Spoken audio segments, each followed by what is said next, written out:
कवठेपिराण येथे जिल्हा परिषदेचे माजी सदस्य भीमराव बाळासो माने यांच्या घरात घुसून जमावाने हल्ला केलाय, तर 2 वाहनांची तोडफोड केली। कवठेपिराण यात्रेतील ऑर्केस्ट्रा बंद केल्याच्या संशयावरून हा प्रकार घडलाय।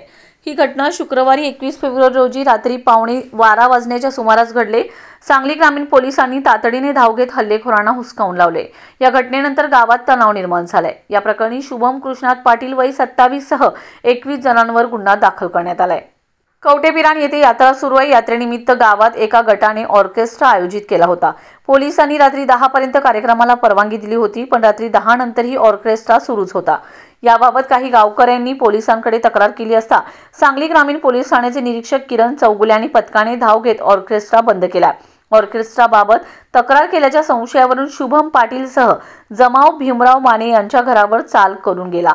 त्यांच्या घरात घुसला। काहींनी घराच्या दरवाजाला लाथा मारल्या। एकाने MH10 CN 7333 आणि MH10 EE 567 या त्यांच्या मोटारींवर दगडफेक केली। यात वाहनांचे नुकसान झाले। रात्री पावणे 12च्या सुमारास हा धुडगूस सुरू होता। पोलीस निरीक्षक चौगुले आणि पथकाने धाव घेत हल्लेखोरांना हुसकावून लावले। या घटनेमुळे रात्री गावात तणावाचं वातावरण होतं। रात्री पोलिसांनी घटनास्थळाचे CCTV फुटेज ताब्यात घेतले।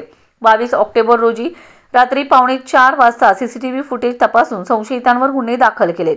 या प्रकरणी सहाय्यक निरीक्षक लक्ष्मण जाधव यांनी शुभम पाटील याच्यासह 21 जणांविरोधात फिर्याद दिली। पोलिसांनी 5 साक्षीदार तपासले असून 7 जणांना ताब्यात घेतलंय।